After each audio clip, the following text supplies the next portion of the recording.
What if you woke up tomorrow in America in the year 1900? No phone beside your bed, no running water, just the factory whistle screaming at 5 a.m. You're 12 years old, your hands are already bleeding from yesterday's work, and you've got 14 hours of textile mill ahead. Here's what life was really like in early 1900s America.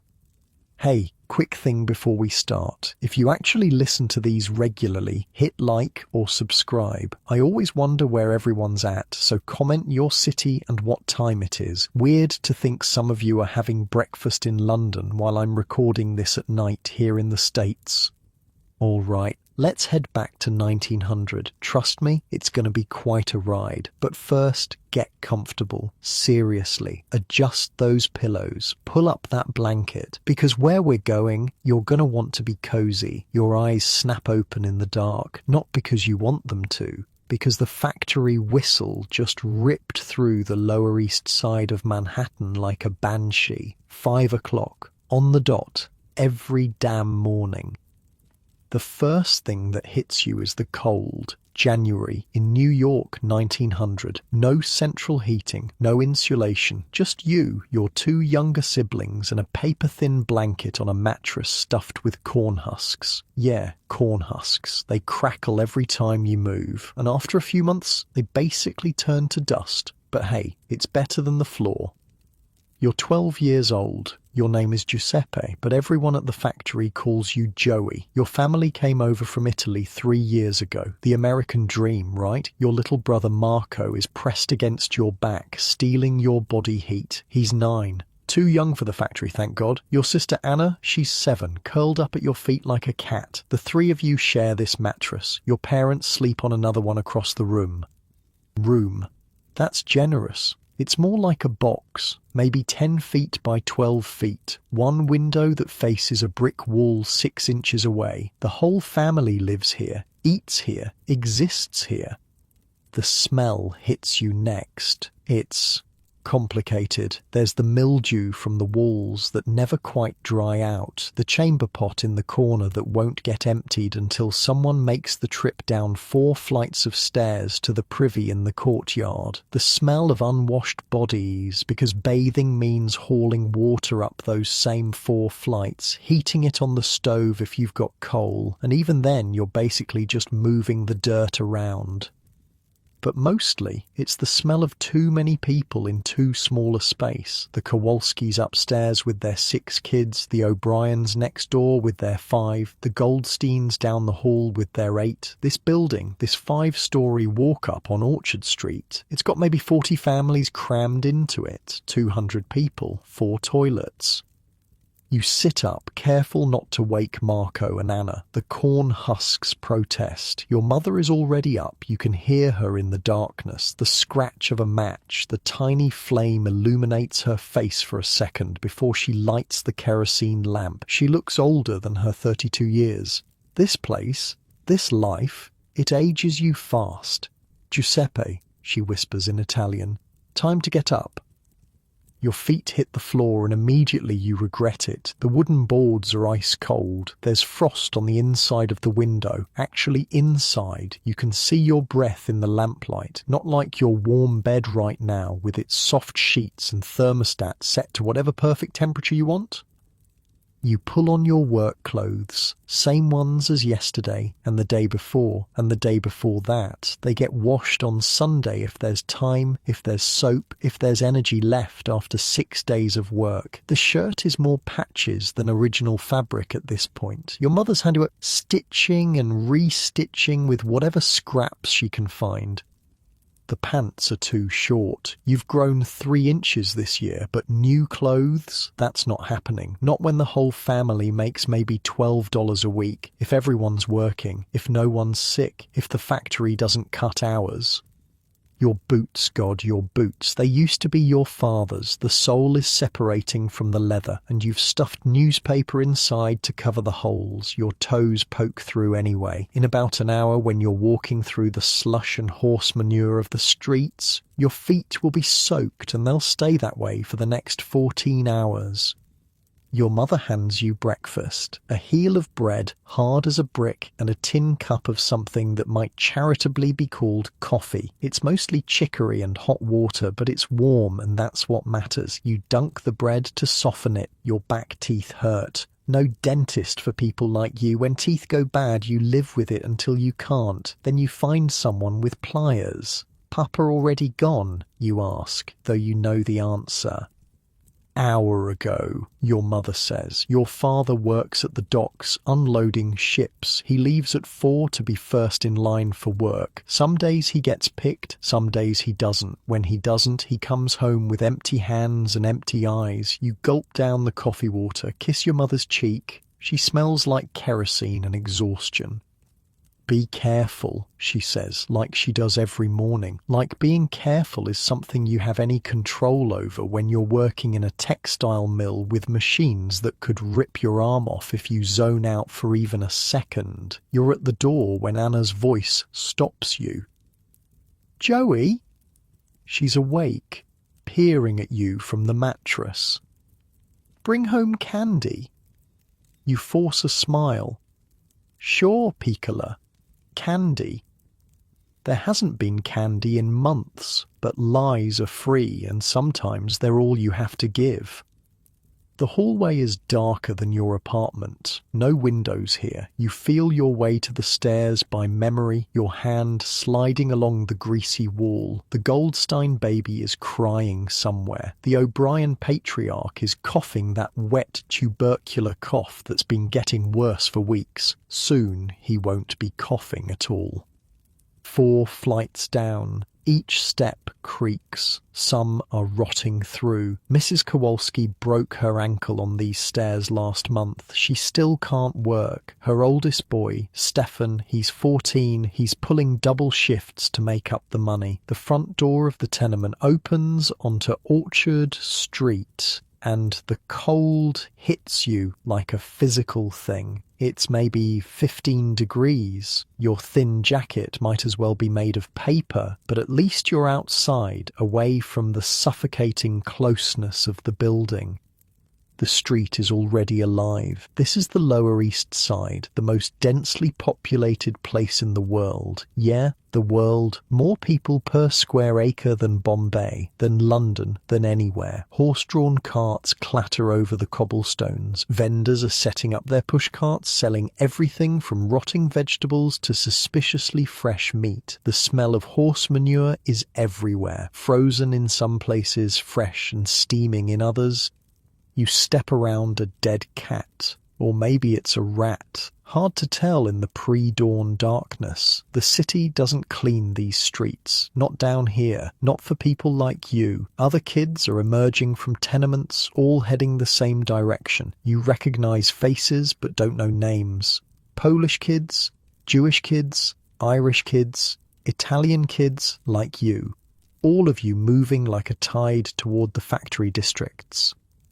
You fall into step with Tommy Flanagan from 2 buildings over. He's 13, been working at the mills for 3 years already. His left hand is missing 2 fingers, got caught in a loom last summer. The company gave him 2 days off, unpaid. Cold enough to freeze the balls off a brass monkey, Tommy says, his breath making clouds in the air. Least we're not at the coal mines, you say. It's true. Your cousin Salvatore, he's down in Pennsylvania, working the anthracite mines. He's 11, spends 12 hours a day in the dark, picking slate from coal. His letters, when he can get someone to write them, describe a special kind of hell. At least you see sunlight. Sometimes you pass a newsboy, maybe 8 years old, already hawking papers. Spanish flu spreading in Europe. Roosevelt demands reform 2 cents. Get your papers. Spanish flu. That's all you need, as if tuberculosis, cholera, and diphtheria aren't enough. Disease spreads through the tenements like wildfire. Last summer, scarlet fever took 3 kids from your building in 1 week. The factory looms ahead, a 5-story brick monster belching black smoke into the dawn sky. The Anderson Textile Mill, your home for the next 14 hours, 6 days a week, 52 weeks a year, no vacation. vacation, no sick days, you stop working, you stop eating. Other kids are converging on the entrance, some as young as 7 or 8, though officially that's illegal now. Officially, the foremen don't check birth certificates. They check if your fingers are small enough to tie the threads, if you're short enough to crawl under the machines, if you're desperate enough to work for $3 a week. You're making $4 now, veteran wages for a 12-year-old. Your mother tells you to be proud you're contributing, you're helping the family survive. But survive for what? To wake up tomorrow and do it again? To watch your little sister's eyes go dead when she starts working next year? To end up like your father, 40 years old and looking 60, broken by labour that barely keeps you alive? The factory whistle screams again. 5:30. Time to clock in. You think about your bed right now, your actual bed, in your actual time. Warm, soft, safe, a phone beside it with an alarm you can snooze, a job that probably won't kill you, laws that say you can't work more than 40 hours without overtime. We won, eventually. Kids like Joey, like Tommy with his missing fingers, like all these small bodies filing into the factory in the freezing dawn. They fought and suffered, and some of them died, but they changed things. Child labour laws, safety regulations, the 8-hour workday. But that's all in the future. Right now, it's January 1900, and you're 12 years old, and the factory door is swallowing you whole. The foyer of the factory is slightly warmer than outside. Slightly. You can still see your breath, but at least the wind isn't cutting through your jacket anymore. The time clock stands against the wall like a judge. You get in line with the other kids, waiting your turn.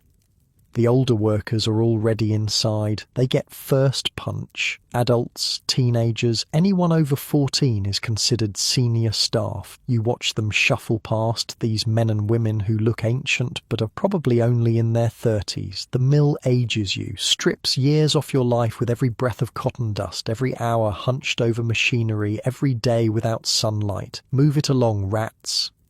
That's Mr. Kowalski, the floor supervisor. No relation to your upstairs neighbours, just another Polish name in a city full of them. He's massive, 6 feet tall and built like a brick wall. The kind of man who got his job by being meaner than everyone else. His favourite thing is his stick, a 3-foot piece of oak he uses to encourage faster work. You punch your card. 5:31 a.m. 1 minute late, that's a penny off your wages. Doesn't matter that you've been standing in line. Doesn't matter that there's only one time clock for 200 workers. Late is late. The main floor of the mill hits you like walking into a wall. The noise is incredible. Hundreds of power looms running at once, all of them clattering and banging and shrieking. You'll be deaf by 40. Everyone is. Your grandfather back in Italy, he was a farmer. Lived to 70 with his hearing intact. Here? Different story. The cotton dust is already thick in the air. It's like fog, but fog that gets in your lungs and never comes out. Mill workers' cough, they call it. Everyone has it. That dry, hacking sound that follows you home, keeps you up at night, gets worse every year until it doesn't. The heat from the machines is starting to build. In an hour, it'll be sweltering in here. In summer, kids pass out from the heat. In winter, you go from freezing to broiling to freezing again when you leave. Your body never adjusts. It just endures. You make your way to your station. You're a doffer now, which is a step up from being a sweeper. Sweepers are the youngest kids, the ones who crawl under the running machines to clean out the cotton fibres. Every week someone gets their hair caught, or their hand, or worse. As a doffer, your job is to remove the full bobbins from the spinning frames and replace them with empty ones. Sounds simple. It's not. The machines don't stop. Ever. You have to dart in, grab the full bobbin, swap it for an empty one, all while the machinery is spinning at hundreds of rotations per minute. One wrong move, 1 second of distraction. You think about Tommy's missing fingers. Joey, you awake or what? That's Marie, the Irish girl who works the frame next to yours. She's 11, been here 2 years. Red hair that she keeps tied back tight ever since she saw Lucy Brennan get scalped when her braids got caught in a gear. Yeah, I'm awake, you say, taking your position. The frames stretch out in long rows, each one a monument to progress. That's what the owners call it. Progress. These machines can do the work of 100 hand spinners. They just need children to tend them. Small fingers for delicate work, short bodies that don't need to be paid adult wages. You start your routine, watch the bobbins fill with thread, wait for the exact moment, dart in, swap, dart out, repeat for 14 hours. Within minutes, you're sweating despite the cold morning. The work is constant. No sitting, no stopping. If Mr. Kowalski catches you idle, that's a crack with his stick. Or worse, you're fired. And there's a line of kids outside waiting to take your place. The cotton fibers float through the air like snow. Pretty if it wasn't killing you. You tie your handkerchief over your nose and mouth, but it doesn't help much. By the end of the day, when you blow your nose, it'll be black. Around you, the mill is a symphony of misery. Kids coughing, machines screaming, supervisors shouting, and underneath it all, the constant clack, clack, clack of the looms, like a giant clock counting down the hours of your childhood. This isn't like your job. Your job probably has breaks, labour laws, someone making sure you don't die on the clock. Here, you're not a person. You're a part of the machine, a replaceable part. Heads up. You look over to see little Michael O'Malley struggling with a full bobbin. He's 8, shouldn't even be here, but his father died in a construction accident last month and his mother needs the money. The bobbin is almost as big as he is. You want to help him, but you can't leave your station. That's another penny gone, another step closer to your family not eating. So you watch as he wrestles with it, his small arms shaking with the effort. This is childhood in 1900. Not school, not playing, not growing up safe and loved. This. But you know what? These kids like Joey and Marie and little Michael, they're tougher than anyone gives them credit for. They're surviving something that would break most people. And some of them, not many, but some, they're going to grow up and change things. In 20 years, some of these mill children will be union organizers. In 30 years, they'll be pushing through Congress the laws that end child labor. In 40 years, they'll be making sure their own children never see the inside of a factory. But that's the future. Right now, it's 6 a.m. in a textile mill in New York City, and you're 12 years old, and you've got 13 and a half more hours to go. 6:30 now. The mill's fully alive, every machine running, every worker at their station. The cotton dust is already thick enough that you can barely see the far wall. Your throat's starting to scratch. That familiar burn. Marie leans over between bobbin changes. You hear about the Murkowski girl? You shake your head, hands still working. Always working.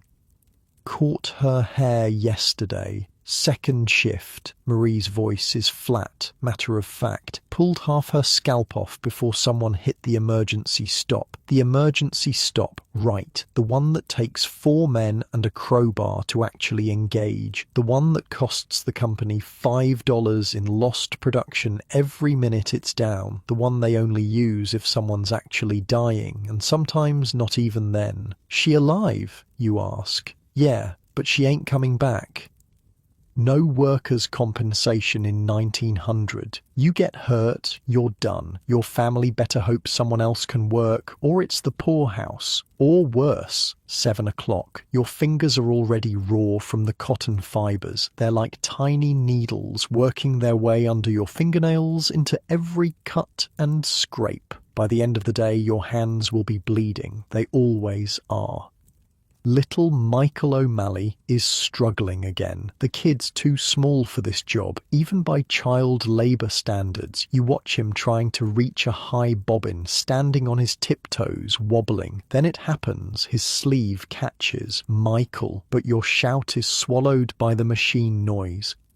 The spinning frame starts pulling him in. His eyes go wide, pure terror. Without thinking, you abandon your station and dive for him. You grab his other arm and pull hard as you can. The machine's stronger, but you've got desperation on your side. The sleeve tears. Michael falls backward, lands on you. You both hit the floor hard. He's crying, but he's got all his parts. That's what counts. What the hell is this? Mr. Kowalski towers over you both, his stick raised. His sleeve got caught, sir. The stick comes down on your shoulder. Pain explodes down your arm. You left your station. That's 2 pennies. And you, he points the stick at Michael. Stop crying or you're out. Michael chokes back his sobs. He's 8 years old. This is what progress looks like in 1900. This is what's building America into an industrial powerhouse. The tears of 8-year-olds, the blood of 12-year-olds, the broken bodies of anyone too poor to be anywhere else. 7:30, your shoulders throbbing, but you keep working. You can't afford to slow down. The bobbins don't care if you're hurt. New girl starts today. Can't be more than 7. She's with the sweepers, crawling under the machines with a brush and pan. Her mother's working 3 rows over, keeping one eye on her daughter while trying to maintain her own quota. The girl's name is Sophia. Greek family just off the boat. She doesn't speak English yet, but she doesn't need to. The machines speak a universal language: work or starve. You watch her crawl under a running loom, inches from mechanisms that could crush her skull like an egg. Her mother's hands are shaking as she works. First day is always the hardest. After that, you just go numb. 8 o'clock, 2.5 hours in, 11.5 to go. Your back is screaming. The human body isn't meant to stand in one position for 14 hours, making the same repetitive motions. You're 12. Your spine is still growing. In 10 years, you'll be permanently hunched like half the adult workers here. But hey, at least you're not at your desk job right now, complaining about your ergonomic chair not being quite right. Joey, Marie hisses. Kowalski's coming. You speed up your movements. Look busy. Always look busy. Even when there's nothing to do, find something. Idle hands don't just do the devil's work here. They get you fired. Kowalski stalks past, his stick tapping against his palm. He stops at Sophia's mother, watches her for a moment, then moves on. She exhales. We all do. 8:30. Someone's throwing up. You can hear it over the machines, which means it's bad. Probably heat exhaustion, even though it's January. The mills are like ovens, all that machinery generating heat, nowhere for it to go. It's a Polish boy, maybe 10. He's on his hands and knees, heaving. The cotton dust makes everyone sick eventually, but some faster than others. Get him out, Kowalski shouts, and dock his pay for the clean-up. 2 older workers drag the boy toward the door. He won't be back. Can't show weakness here. There's 100 kids outside who won't throw up on the floor. 9 o'clock. Break time, someone shouts. Break time. That's funny. You get 15 minutes to use the bathroom, get water, and eat if you brought anything. 15 minutes for 200 workers and 4 toilets. The rush for the privies is insane. Kids are literally fighting to get in line. You've learned to hold it. Better to wait for the afternoon break than waste your entire 15 minutes in line. Instead, you head for the water barrel. It's lukewarm and tastes like metal, but your throat is coated with cotton dust and you need it. You gulp it down, knowing you'll pay for it later when you need to pee and can't leave your station. Marie's beside you, unwrapping a small bundle, half a potato and a slice of bread that's more mould than wheat. Want some? She offers. You shake your head. You're hungry, but not that hungry. Yet. She shrugs and eats it anyway. When you're poor, you don't waste food. Even mouldy food. Your stomach's already destroyed from all the crap you've eaten over the years. What's a little more damage? You hear Roosevelt might run for president, she says between bites. Yeah? Says he'll bust up the trusts, make things better for workers. You want to laugh, but it would hurt your throat. Politicians have been promising to make things better since before you were born. Yet here you are, 12 years old, working in a textile mill for pennies while men in New York mansions light cigars with dollar bills. Maybe, you say, because what else can you say? Hope is all some of us have. 9:15, back to work. The frames seem louder after the break, or maybe it's just that you got used to the relative quiet for 15 minutes. Your ears are ringing. They always are these days. Sometimes at night, lying on your corn husk mattress, the ringing is all you can hear. New problem. One of your bobbins is jamming. The thread keeps breaking. If you can't fix it, production slows. If production slows, Kowalski comes over. If Kowalski comes over, you try to retie the thread, but your fingers are shaking. Exhaustion, hunger, fear, all of it making your hands unsteady. Here, it's Stefan, the Kowalski boy from your building, not the supervisor, the other one. He's 14, been working here since he was 8. His fingers move like lightning, fixing the thread in seconds. "Thanks," you whisper.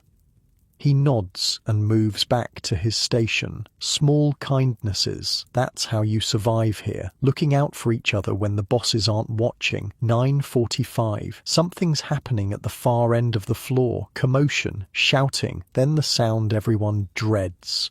A scream, cut short. The machines don't stop. They never stop. But everyone's looking now, trying to see what happened. Word travels fast in the mill, whispered from station to station like a telegram. Brennan's boy, hand caught in the gears. Brennan's boy, Timothy. He's 10, was 10. You can see them carrying something out, something covered in a bloody sheet, something too small to be a whole person. Everyone goes back to work. What else can you do? Stop and mourn? That's a penny off your wages. Get angry? That's your job gone.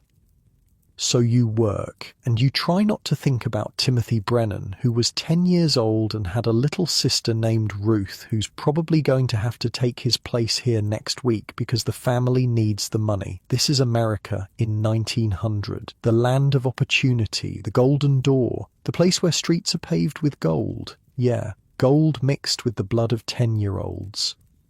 10 o'clock, 4.5 hours down. Your hands are bleeding now, right on schedule. The cotton fibers have worked their way through your calluses. You wipe the blood on your pants and keep going. Sophia, the new Greek girl, is crying under the machines. Silent tears because noise gets you fired. Her hands are black with machine oil and cotton dust. She doesn't understand why she can't go home. Doesn't understand that this is home now. 14 hours a day, 6 days a week.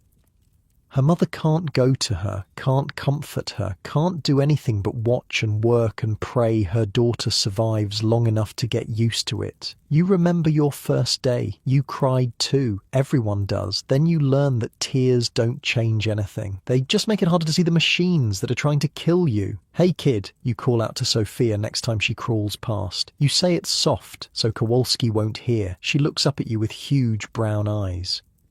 You don't share a language, but you pull out the piece of hard candy you've been saving for 3 weeks, the one you were going to give to Anna. You toss it to her. She catches it, confused. You mime putting it in your mouth. She understands, pops it in. Her eyes go wide. Sugar. Probably the first sweet thing she's had in months. It's nothing. A piece of candy. But for a second, she almost smiles. Marie sees what you did. That was for your sister. Yeah. You're an idiot, Joey. Yeah, but we both know I did the right thing, because if we don't help each other, if we don't hold on to some scrap of humanity in this hellhole, then we might as well be machines ourselves. 10:30. The morning shift supervisor comes through, Mr. Harrison. He's worse than Kowalski because he's smart. Kowalski just beats you. Harrison finds ways to make you beat yourself. He stops at each station, checking production. If you're behind quota, that's a fine. If you're too far ahead, he raises your quota. You can't win. That's the point. He gets to my station, looks at my numbers. You're down from yesterday, Giuseppe. He uses my real name. He knows I hate it. Knows it marks me as different, foreign, other. Had to fix a jammed bobbin, sir. Excuses don't make textiles, boy. He marks something in his ledger. That's another penny gone, maybe two. At this rate, I'll owe the company money by the end of the week. That's not a joke. Some weeks, after all the fines and deductions, workers end up in debt to the mill. Company store prices, company housing rent, it all adds up. They own you more completely than slavery ever did. At least, slaves knew what they were. The machines roar on, always hungry, always feeding on cotton and childhood in equal measure. You look around at all these kids, Polish kids, Irish kids, Italian kids, Jewish kids, Greek kids, all of us different, all of us exactly the same, all of us feeding ourselves to the machines one day at a time, in your real bed, in your real time. You're probably worried about your alarm clock, about being 5 minutes late to a job that won't kill you, about whether to have coffee or tea.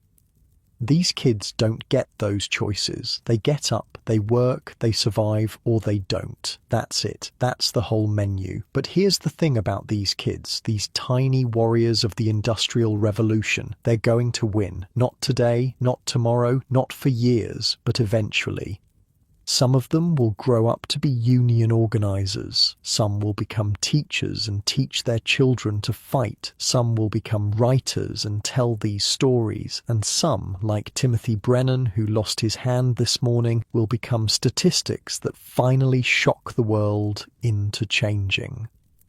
The Factory Acts, the Fair Labor Standards Act, OSHA, all of it paid for in blood and childhood and 14-hour days. But that's the future. Right now, it's 10:45 on a Tuesday morning in January 1900, and you're 12 years old, and your hands are bleeding, and you've got 9 more hours to go. 11 o'clock, the sun's high enough now that a few rays actually make it through the grimy windows. Shafts of light full of cotton dust, like snow that never settles. Pretty if it wasn't destroying your lungs one breath at a time. The heat's building bad now. January outside, but in here it's got to be pushing 80 degrees. The machines generate heat like furnaces. Add 200 bodies working non-stop, and you've got your own little slice of hell. Stefan passes by with a cart of empty bobbins. He's limping. "What happened?" you mouth at him. He shakes his head. Don't ask. But you can see the blood seeping through his boot. Probably dropped something on his foot. Probably broken a toe or two. Probably going to work through it anyway, because what choice does he have? This is the thing nobody talks about. Not just the big accidents, the ones where kids lose hands or worse. It's the constant small injuries, the cuts that never heal because they get reopened every day, the bruises that turn black and green and yellow, the sprains and breaks that you just work through because missing a day means your family doesn't eat. Your body at 12 years old is already a map of industrial America. Scars on your hands from the cotton fibers, burn on your forearm from when you got too close to a steam pipe, that weird bend in your left pinky from when it got caught in a bobbin and you just yanked it free because stopping to do it properly would have gotten you fired. Marie's singing something under her breath, can barely hear it over the machines, but it's there. Some Irish song her grandmother taught her. She does this when she's trying not to think about things, like how her older brother Patrick just got drafted to go fight in the Philippines. Like how her mother's coughing up blood but won't admit it. Shut it, Mick. That's Anthony Torino working the frame behind us. He's 15, thinks he's tough because he's been here 4 years and still has all his fingers. Marie flips him off when Kowalski's not looking. Shut it yourself, Dago. They hate each other, but it's the kind of hate that's really just fear wearing a disguise. We're all scared of the machines, of the bosses, of ending up like Timothy Brennan this morning. So we take it out on each other, Irish versus Italian, Polish versus Jewish, like fighting among ourselves will somehow make us feel like we have some control. We don't.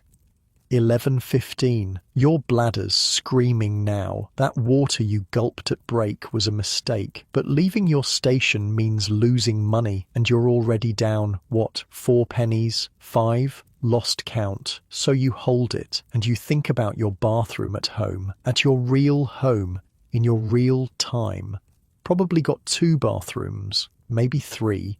Clean. Private. A door that locks.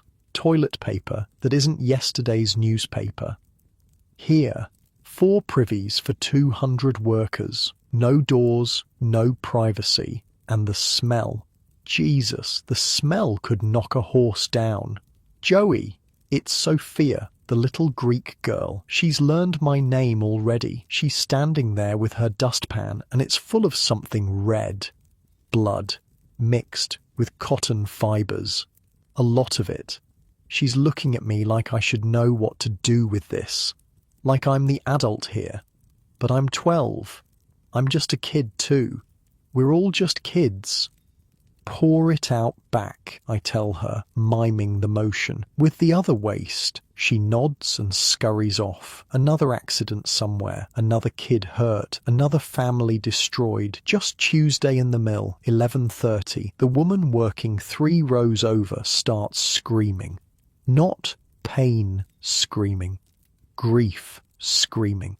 The kind that comes from somewhere deeper than your throat. It's Sophia's mother.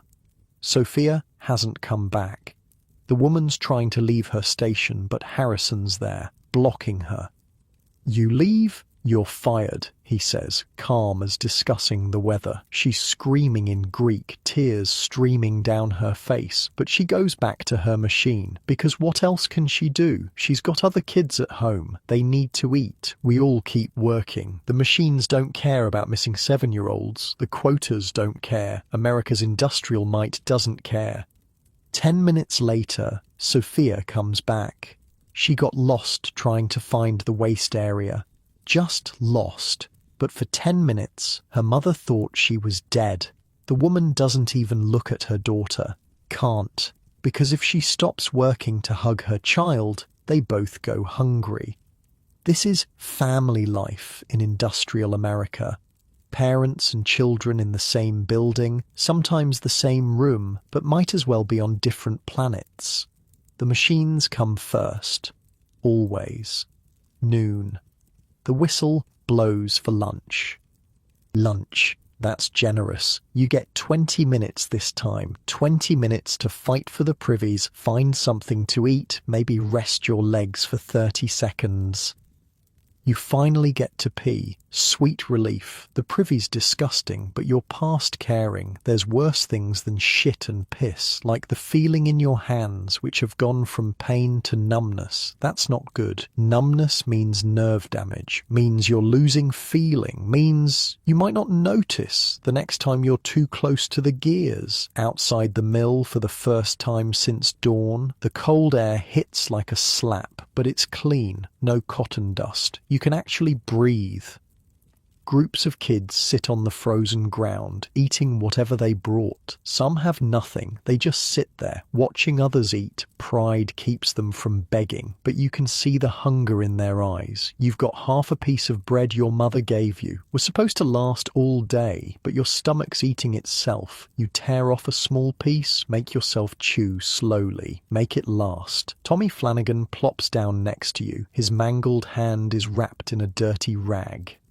Heard about Brennan's boy, he says. Yeah. Hand got pulled right into the gears, took it clean off at the elbow. Jesus. His old man came by, started screaming at Harrison. They had to drag him out. He gonna sue? Tommy laughs, but it's not funny. Sue with what lawyer?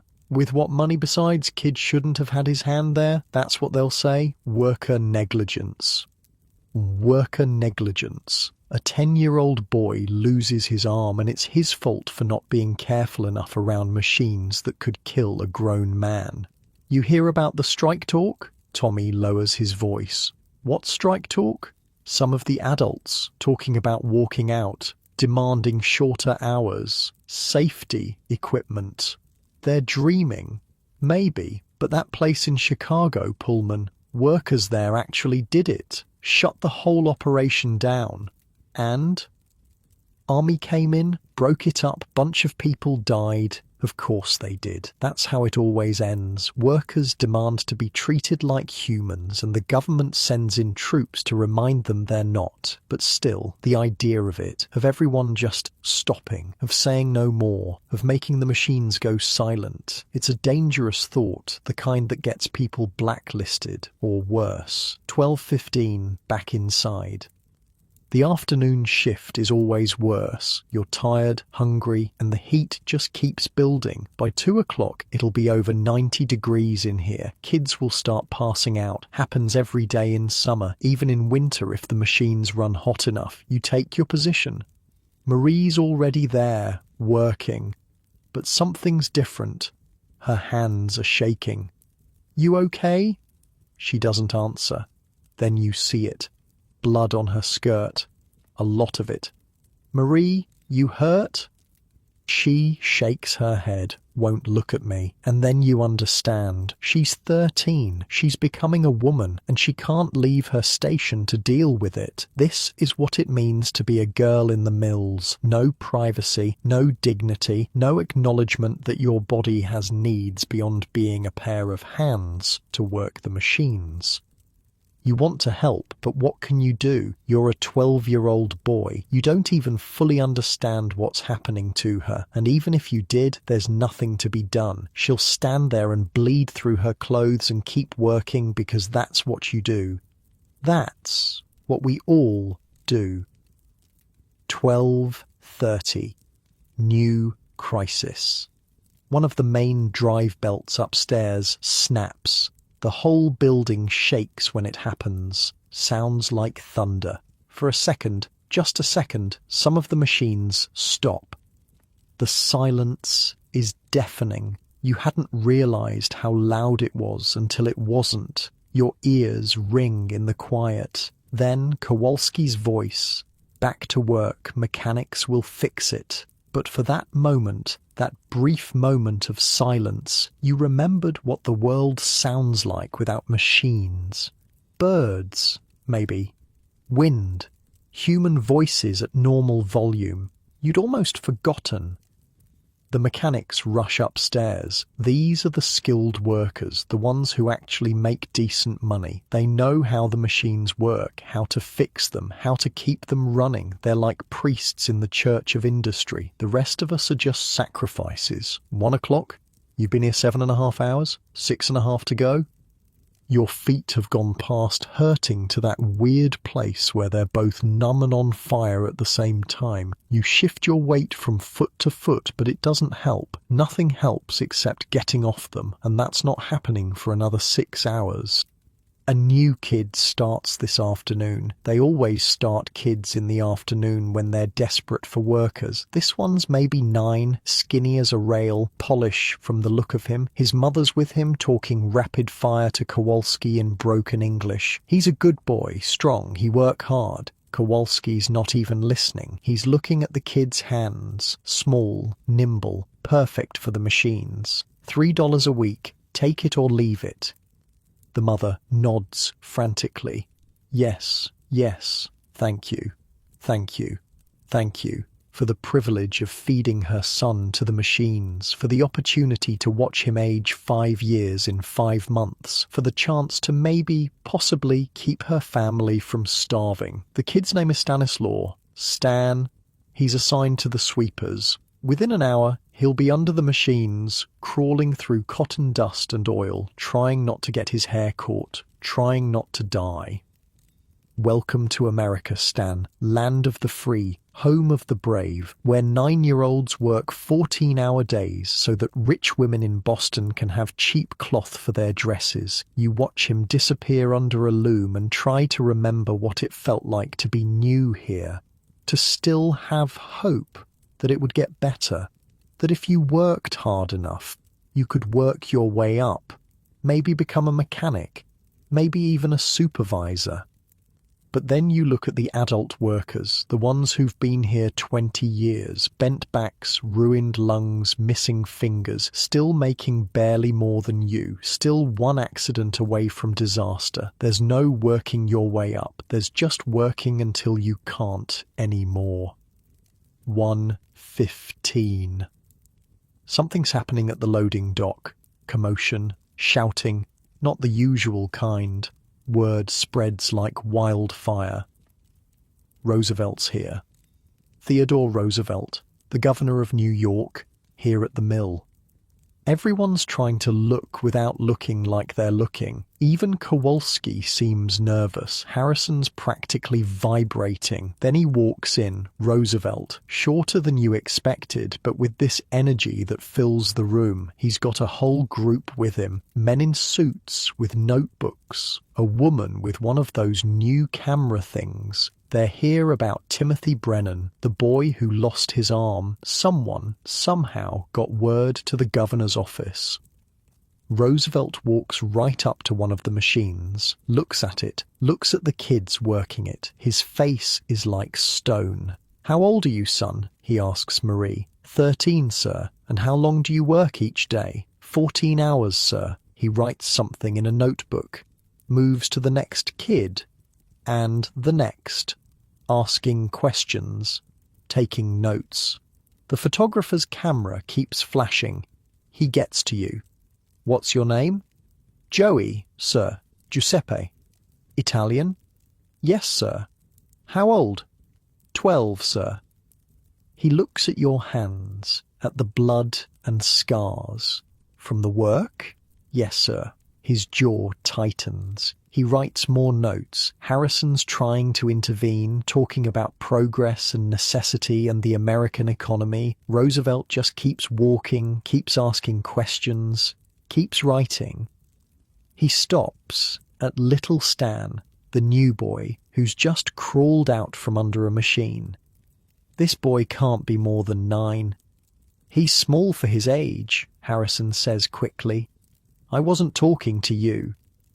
The room goes quiet. Even the machines seem to hum softer. Roosevelt kneels down, eye level with Stan. "How old are you, really?" Stan looks at his mother, terrified. She nods. 9, sir." Roosevelt stands, turns to Harrison. "This ends. Sir, you have to understand. These people need the work. Children. These are children. The families depend. Then pay the adults enough that they don't need to send their babies to work." He's angry now, really angry. You can see it in how he holds himself, controlled but barely. "Change is coming," he says to the room, "to all of us. I promise you that." Then he's gone, just like that. Whirlwind in and out. For a minute after he leaves, nobody moves. Then Kowalski's stick comes down on a workbench. Back to work, shows over quotas don't fill themselves. And we do. We go back to work, because Roosevelt's gone, but we're still here, still poor, still hungry, still needing these jobs. But something's different. You can feel it, like the air before a storm. Change is coming, he said. Maybe, maybe not. Either way, you've still got 5.5 hours left on your shift. 1:30. Roosevelt's been gone 15 minutes and it's like he was never here. The machines don't care about governors. The cotton doesn't care about promises. And Harrison, he's walking the floor with a vengeance now, making up for looking weak in front of the big man. "You think that changes anything?" he says to no one in particular, to all of us. "You think some politician's going to shut us down? This mill employs 800 people, 800 families eating because these machines run." He stops at my station, looks right at me. "You want to go back to Italy, Giuseppe? Back to starving in Sicily?" I keep my eyes on my work. Don't answer. There's no right answer. That's what I thought. He moves on, but his point is made. We're trapped. All of us. The mill knows it. Harrison knows it. Hell, even Roosevelt probably knows it. You can't just shut down child labor without shutting down half the families in New York. 2 o'clock. The heat's unbearable now. January outside, but in here it's like August in hell. Sweat's pouring off everyone. The younger kids are swaying on their feet. Then it happens. Little Stan, the new boy, he just drops. 1 second he's sweeping under a machine, next second he's face down on the floor. His mother screams, tries to run to him. "Stay at your station," Kowalski shouts, but she doesn't. She runs to her boy, pulls him out from under the machine. He's breathing, but his lips are blue. Heat exhaustion, maybe worse. "Get him water," someone says. "Get him outside," says another. But his mother just holds him, rocking back and forth, saying something in Polish over and over. A prayer, maybe, or a curse. Hard to tell the difference sometimes. Harrison appears. "You left your station." The woman looks up at him. There's something in her eyes I've never seen before. Not fear. Not anger. Something else. Something empty. "Fire me," she says in English. Clear as day. "Fire me." And he does. Right there. Her and the boy both. Out. She carries Stan toward the door. He's conscious now, sort of. Mumbling. She doesn't look back. That's 2 workers gone. 2 quotas that need filling. The machine's slow for nobody. You, Harrison points at a kid from the spinning frames, you're on sweeping now. Just like that. Someone else's tragedy becomes someone else's opportunity. That's how it works. Musical chairs, except when the music stops, someone loses a finger. Or worse. 2:15. My hands have stopped bleeding. That's not good news. Means the nerve endings are so damaged they're not even responding anymore. I flex my fingers, try to get some feeling back. Nothing. Marie's having a bad time. The blood's showing through her skirt now. Some of the boys are noticing, making comments. "Shut your mouth, Anthony," I tell him. "What are you? Her boyfriend?" I'm someone who's not a complete arse. He steps toward me, fists up. He's 15, 3 years older, 30 pounds heavier. "Boys," Kowalski's stick comes down between us. "Fight on your own time. Company time is for work." Anthony backs off, but he gives me a look. This isn't over. Great, like I needed another problem. 2:30. The girl at the end of our row starts laughing, not regular laughing, the kind that means something's broken inside. Her name's Catherine, been here 4 years. She's 14 now, but looks 40. The mill does that, ages you in dog years. She's just standing there, laughing at her machine, laughing at the cotton, laughing at nothing. "Catherine," Marie tries. "Catherine, stop." But she doesn't. She laughs harder, tears streaming down her face. Kowalski starts toward her, but one of the older women gets there first, puts an arm around Catherine, whispers something. The laughing turns to sobbing, quieter, less likely to get her fired. "Her brother died yesterday," the woman explains to Kowalski. "Consumption." Kowalski actually pauses. For 1 second, he's almost human. 5 minutes, he says, then back to work. 5 minutes to grieve your brother, then back to feeding the machines. That's mercy in the mill. 2:45. The accident whistle. That's 3 today. Average is 2. 3 means someone's dead or close to it. The machines don't stop. We've learned to work while listening for details. Whispers passed from station to station. 3rd floor. Spinning room. New girl. How bad? Bad. Always bad. Nobody blows the accident whistle for a cut finger. You think about your job, your real job. In your time, they probably have meetings about workplace safety, committees, regulations, someone whose whole job is making sure nobody gets hurt. Here, the accident whistle is the safety system. Lets everyone know to work harder so they're not next. 3 o'clock, 9 hours down, 5 to go. Your feet don't even feel like feet anymore. They're just pain stumps you're balancing on. Your back is screaming. Your hands are numb. Your throat is raw from the cotton dust. This is the wall. Every day around 3, you hit it. The wall where your body says no more. Where every instinct screams to just sit down, just for a minute, just rest. But you can't. You know what happens to kids who sit down. They don't get back up. Not as workers anyway. So you push through. You find that place inside where you go when things get bad, that nothing place, where you're not really here, where you're just hands doing work. No thoughts, no feelings, just motion. It's how you survive, how we all survive, by not being completely here. 3:15. Marie collapses. Not completely. She catches herself on the machine, but her legs gave out for a second. She's pale as paper. "I'm okay," she says before anyone can react. "I'm okay." But she's not. She's lost too much blood. Hasn't eaten, been standing for 9 hours straight. I make a decision, probably stupid, definitely going to cost me. "I need the privy," I announce. Kowalski looks at me. "You went at lunch. Emergency." He marks it in his book. That's another penny, maybe 2.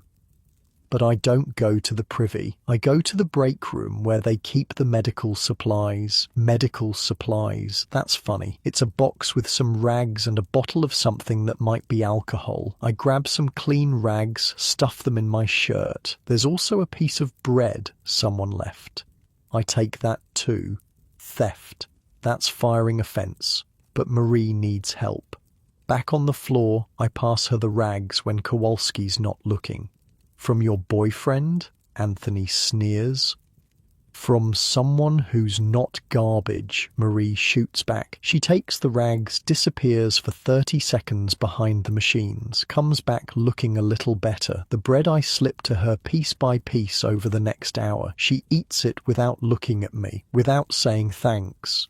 Because thanks are dangerous. They mean you owe someone, and owing people gets complicated.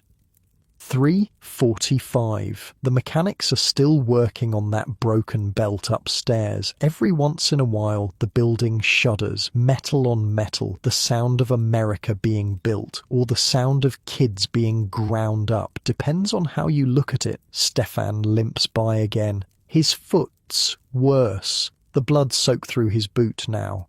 "You need to get that looked at," I tell him. "By who? With what money?" He's right. Doctors are for people who can afford them. For us, you either heal or you don't. "My ma knows some things," I offer. "Herbs and stuff, from the old country." "Yeah? Come by tonight, after shift." He nods. "It's not much, but it's something. My mother does know herbs. Learned from her mother back in Italy. Won't fix a broken foot, but might keep it from going bad. From turning into the kind of infection that kills you in a week. 4 o'clock, 10 hours. The lights changing outside, getting that late afternoon slant. In an hour it'll be dark. We came in darkness. We'll leave in darkness, like vampires, except we're the ones getting our blood sucked. New problem. One of the main machines is making a weird noise. Grinding metal on metal where metal shouldn't be touching metal. Everyone hears it. Everyone knows what it means. That machine's going to break, and when it does, it's going to break bad. But nobody says anything, because stopping the machine means stopping production, and stopping production means Harrison asking why, and explaining means admitting you knew it was going to break but didn't say anything earlier. So we all just work around it, stay as far away as possible, wait for the inevitable. 4:15, it happens. The machine doesn't just break, it explodes. Well, not explodes like dynamite, but a gear shoots off, flies across the room, and embeds itself in the wall 6 inches from where a kid was standing. The machine grinds to a halt, steam hissing, oil spraying. It's like watching a metal dragon die. Harrison's there in seconds. Who was working this station? Nobody answers. Who was working this station? A boy raises his hand. Timothy. No, Different Timothy, not the one who lost his arm. This one's maybe 11, Irish, quiet kid. You didn't notice anything wrong? No, sir. Nothing? This machine just spontaneously destroyed itself? I don't know, sir. Harrison's face is purple. This is going to cost the company hundreds of dollars, maybe thousands. Someone has to pay. You're done. Get out. Sir, please, I need out. Timothy goes. Another kid without a job, another family that won't eat tonight. The rest of us keep working. The broken machine sits there like a corpse, oil pooling around it like blood. A reminder of what happens when things go wrong, even when it's not your fault, especially when it's not your fault. Not 4:30. Marie's looking better. The bread helped, the clean rags helped, but mostly what helped was someone giving a damn. Sometimes that's all you need. Someone to see you're drowning and throw you something, anything to hold on to. Thanks, she whispers when Kowalski's across the room. Don't know what you're talking about. She almost smiles. First time I've seen her almost smile in weeks. Your sister's lucky, she says. Why? Having you for a brother. I think about Anna, 7 years old, probably at home right now, helping Ma with something. In a year, maybe 2, she'll be here, standing where Marie's standing, bleeding where Marie's bleeding, unless something changes, unless Roosevelt meant what he said, unless hell freezes over. 4:45. The afternoon shift kids are starting to show up. Fresh faces, fresh energy. They'll work until midnight, then drag themselves home to sleep a few hours before doing it again. Some of them are tiny, 6, 7 years old, officially illegal, but who's checking, who's enforcing? The factory inspectors come maybe once a year, and Harrison always knows in advance, hides the youngest kids that day, gives everyone an extra 5-minute break. Makes it look almost humane. One of the new kids is crying. His mother's trying to explain something to Kowalski, but her English is basically non-existent. Russian, maybe. Or Ukrainian. The kid doesn't want to go. He's clinging to his mother's skirt. She pries his fingers off, pushes him toward Kowalski, walks away without looking back. The kid stands there sobbing. 6 years old, maybe 7, first day. I remember my first day, the terror of it, the noise that made you want to cover your ears, the smell that made you gag, the adults who looked at you like you were just another piece of equipment. Hey, I call to the kid. He looks at me, snot running down his face. I pull out my handkerchief, the one I use to cover my face from the cotton dust, toss it to him. He catches it, confused. For your nose, I mime wiping. He does, looks a little less pathetic. It's nothing, a dirty handkerchief, but when you're 6 and your mother just left you in hell, nothing can be something. 5 o'clock, 11 hours down, 3 to go. The sun's setting outside. You can tell because the little bit of light that makes it through the windows is going orange. Pretty, if you could see it. If you weren't trapped in here with the noise and the dust and the smell of machine oil and desperation. Your whole body is shutting down now. You're making mistakes, dropping bobbins, missing changes. Everyone is. This is when accidents happen, when you're too tired to be careful, when your reflexes are too slow, when the machines win. Stay sharp, Marie says to me, to herself, to anyone listening. Stay sharp, like that's a choice, like we can just decide not to be exhausted, but we try. We pinch ourselves, splash water on our faces when Kowalski's not looking, sing songs in our heads. Anything to make it to 7 o'clock, 5:15? The machines sound different now, or maybe it's just your ears giving up after 11 hours of constant noise. Everything sounds like it's underwater, muffled, far away. Anthony's been glaring at me since the almost fight. He's waiting, biding his time, after shift probably, when Kowalski can't stop it, when it's just kids being kids, not workers disrupting production. Fine, let him come. I'm too tired to be scared. The new Russian kid has stopped crying at least. Someone put him with the sweepers. He's under the machines now, probably wondering what he did to deserve this, what any of us did. Joey, Stefan's beside me, his face grey. The foot's bad, really bad now. Can't make it to your place tonight, he says, can barely walk. I'll bring my ma to you. She won't come to our building. Nobody goes there after dark. He's right. His building is in 5 Points, even worse than ours. The kind of place where people disappear and nobody asks questions. Then what? He shrugs. That's it. That's his plan. Shrug and hope his foot doesn't rot off.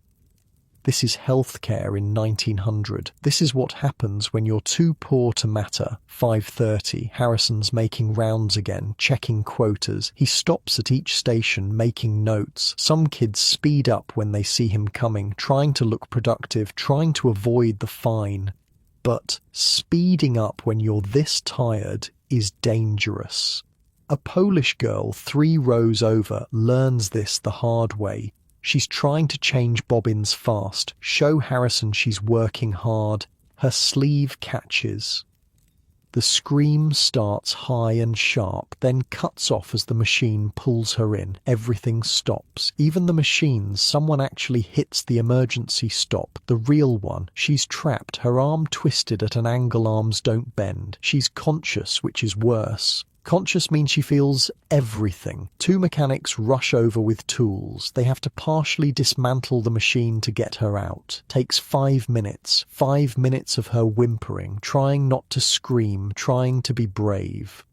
When they finally free her, her arm is mangled, bone showing through skin, blood everywhere. Her mother works here too. She runs over, holds her daughter, says something in Polish that sounds like a prayer and a curse mixed together. Harrison's there with his ledger. She's done here, he says, like he's talking about a broken machine part. Clear her out. She needs a doctor, her mother cries. Then take her to one. With what money? Harrison doesn't answer, doesn't need to. We all know the answer. There is no money, there is no doctor. There's just a 13-year-old girl with a destroyed arm and a mother who can't afford to fix it. They carry her out. She's quiet now. Shock, probably. Or just accepting what we all learn eventually. Nobody's coming to save you. The machines start up again. Always the machines. Marie's shaking. That could have been me. Could have been any of us. But it wasn't. Today. She's right. Today it wasn't us. Tomorrow, next week, eventually the machines get everyone. 5:45. The blood's still on the floor where the Polish girl was hurt. Nobody's cleaned it up. We just work around it, step over it, pretend it's not there. But it is there. Dark and sticky and real. Evidence that this place eats children. The new Russian kid sees it and starts crying again. Can't blame him. His first day and he's seen 2 kids mangled. Welcome to America, kid. Land of opportunity. Someone should write about this, Marie says suddenly. Write about what? This. Us. What happens here? Who'd read it?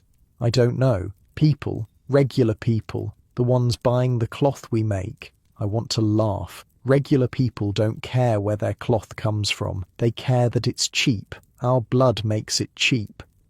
Maybe that Roosevelt guy, she continues, maybe he'd read it. He was just here. He saw it himself. But he can't be everywhere. Can't see every mill, every factory. She's got that look. The dangerous one. The one that means she's thinking thoughts that could get her fired. Or worse. 6 o'clock. 1 more hour. Your body's not even pretending to work right anymore. You're dropping every 3rd bobbin. Your timing's off. Your hands won't close properly. This is when kids lose fingers. When exhaustion wins and the machines take their toll. Stay awake, I tell myself. Out loud. Don't care who hears. Talking to yourself now, Giuseppe? Anthony calls out. Going crazy like Catherine? Least I'm not going ugly like you. Weak comeback. But it's all I've got. My brain's running on fumes. He steps toward me again, but then something weird happens. Stefan steps between us. Stefan, who can barely walk. Leave him alone, Tony. Or what? You'll bleed on me? Or I'll tell everyone about that thing you did. You know, the thing. Anthony's face goes white. Whatever Stefan knows, it's bad. You wouldn't. Try me. Anthony backs off, goes back to his station. Crisis averted, for now. What thing? I ask Stefan quietly. No thing, but he doesn't know that.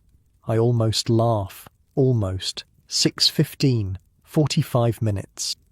The night shift is fully here now. Fresh workers ready to take our places. They look so clean, so rested. Were we ever that clean, that rested? Some of them are adults, real adults, not just teenagers. They get the night shift because it pays an extra 50 cents. 50 cents to work in the dark, when the accident rate doubles. When the exhaustion is so bad, people hallucinate. I see my replacement, a Polish kid, maybe 10. He's watching me work, learning the rhythm. In 15 minutes he'll take my spot and I'll finally be able to leave. If I make it 15 more minutes. You know what I want? Marie says suddenly. What? Ice cream. The randomness of it makes me actually look at her. Ice cream?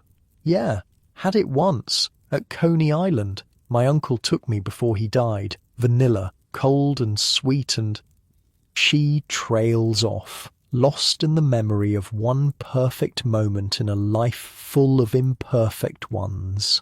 What do you want? She asks me. I think about it. What do I want? Besides the obvious, besides not being here. To see the ocean. You've never seen the ocean? Saw it from the ship when we came over, but not really. Not standing on a beach, not touching it. It's salty. Yeah? Yeah, and loud. Waves crash all the time, like machines, but better? Different.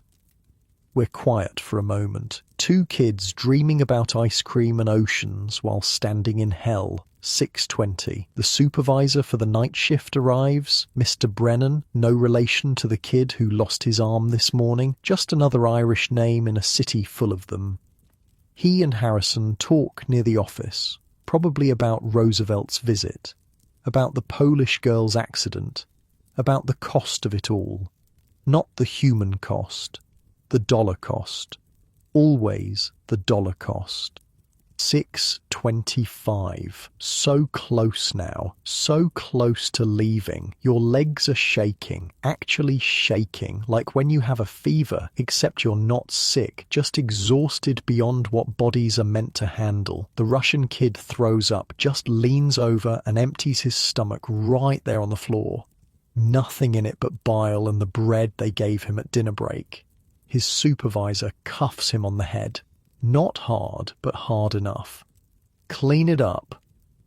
The kid doesn't understand English, but he understands the tone. Starts trying to clean it with his hands, his bare hands. Jesus Christ. I grab some cotton waste from my station, toss it to him, show him how to use it to soak up the mess. He looks at me like I'm an angel, like I've just saved his life. All I did was give him some garbage cotton. But when you're 6 and covered in your own vomit in a factory in a country where you don't speak the language, garbage cotton is salvation.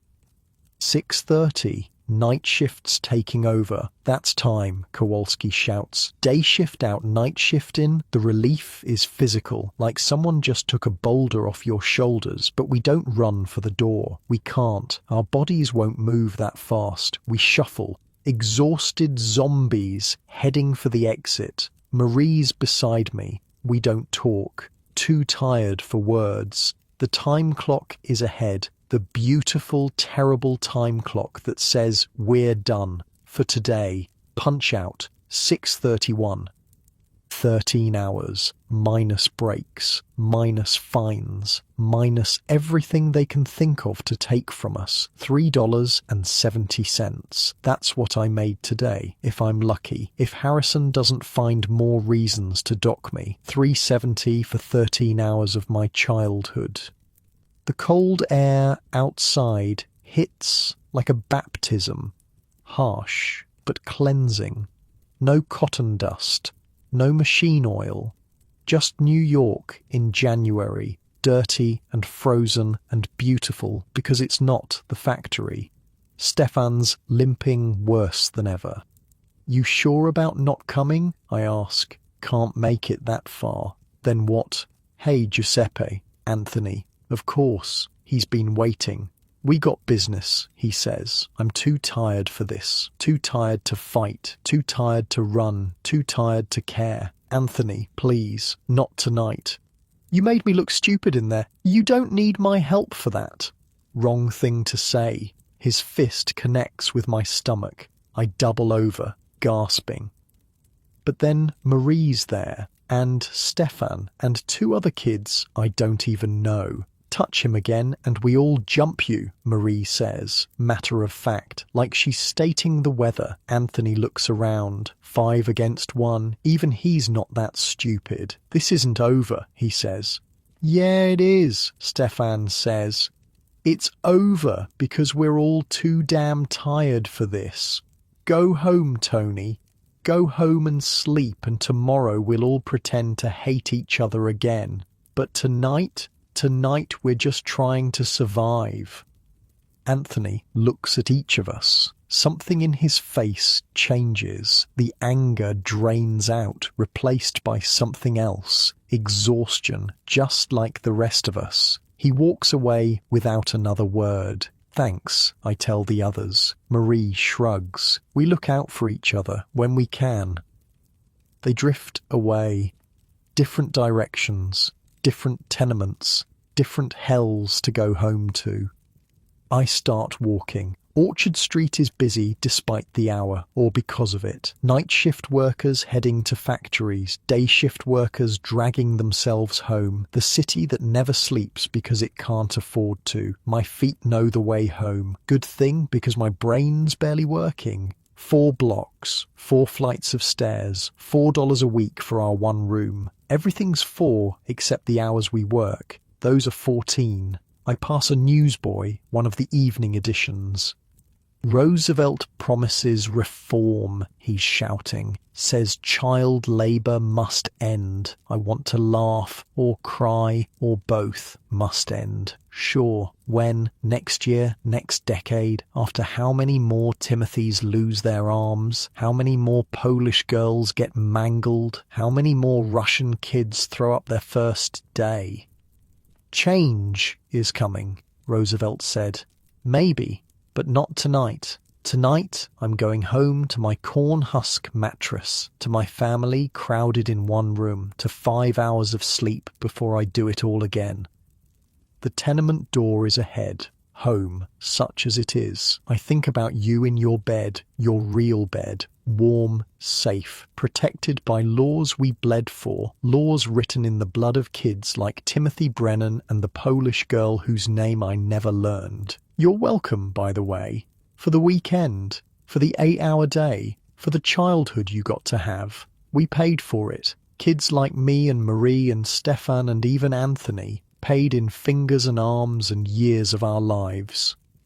Paid so you could lie there in comfort and listen to stories about how bad it used to be, how bad it was today. January something, 1900, when I was 12 and worked 13 hours and made $3.70, if I was lucky. The door to my building is right there, 5 more minutes, and I'll be home, eating whatever Ma managed to make, seeing Anna and Marco falling onto our mattress and trying not to think about tomorrow, because tomorrow I'll do it again and again and again, until something changes or until I break, whichever comes first. The hallway of my tenement is pitch black, no windows, no gas lamps, just the smell of too many people and not enough air. I feel my way up the stairs by memory and sound. Mrs. O'Brien's baby crying on the 2nd floor, Mr. Goldstein's cough on the 3rd, the Kowalski kids fighting on the 4th. My legs barely make it up the steps. Each one feels like climbing a mountain. 13 hours on your feet and stairs become your enemy. The door to our apartment is cracked open. Ma always leaves it open a little when I'm working, says it's so I don't have to knock and wake the little ones, but really it's because she can't sleep until she hears me come home safe. Giuseppe? It's me, Ma. The relief in her voice kills me every time.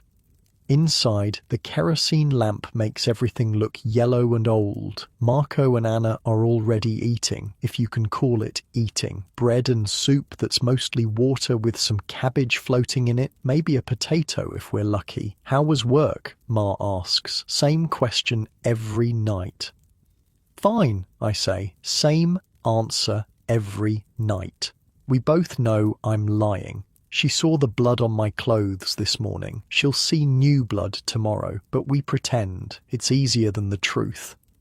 Anna jumps up and hugs me around the waist. Joey, did you bring candy?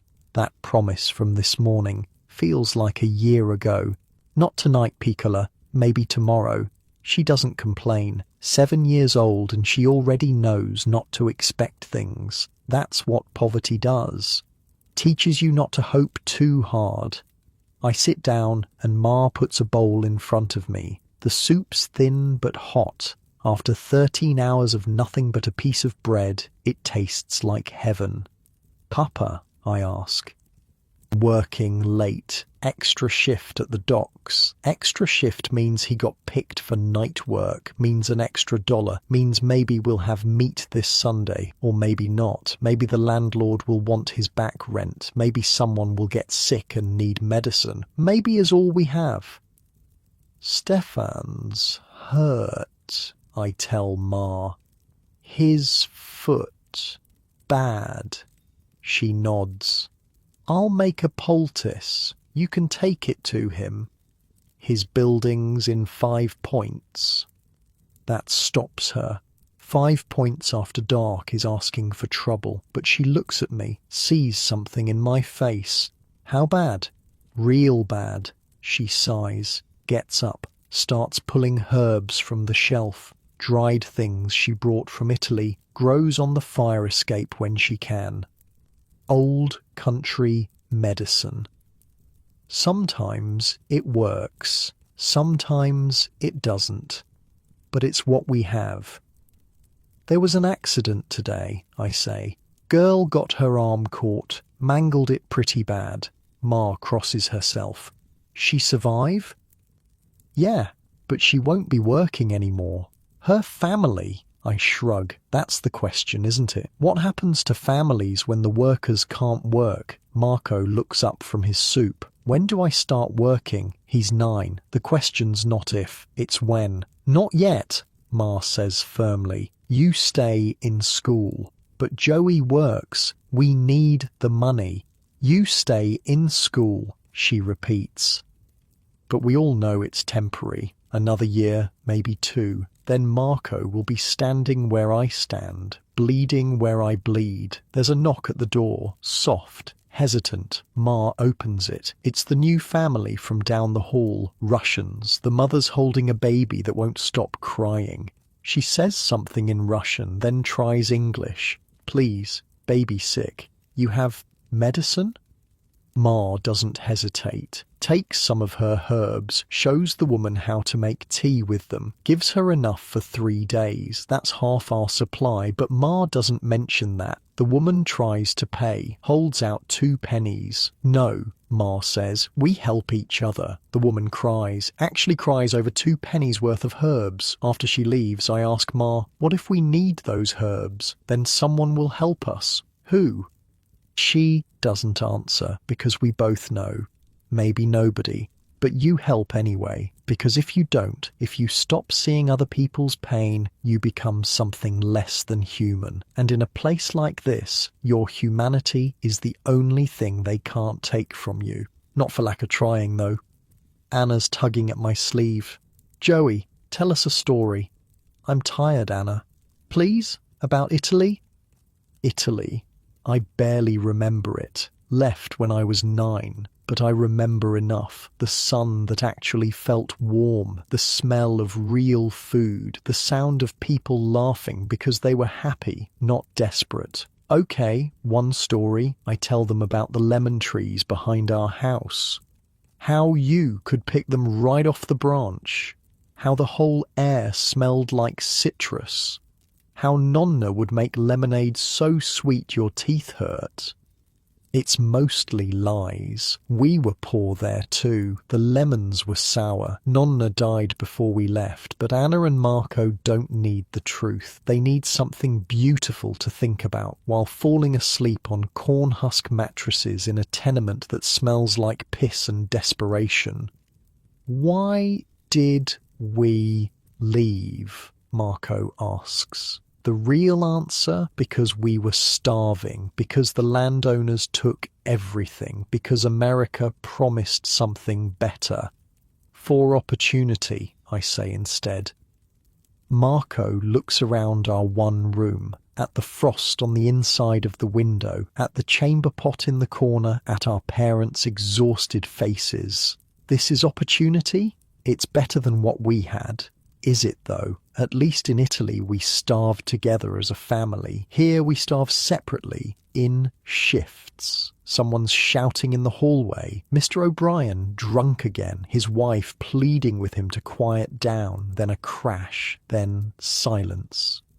Tomorrow, Mrs. O'Brien will have a black eye. She'll say she walked into a door. We'll all pretend to believe her. Time for bed, Ma says. Marco and Anna curl up on their part of the mattress. I'll join them soon, but first I need to take the poultice to Stefan.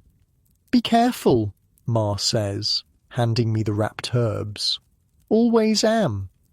Another lie we both pretend to believe.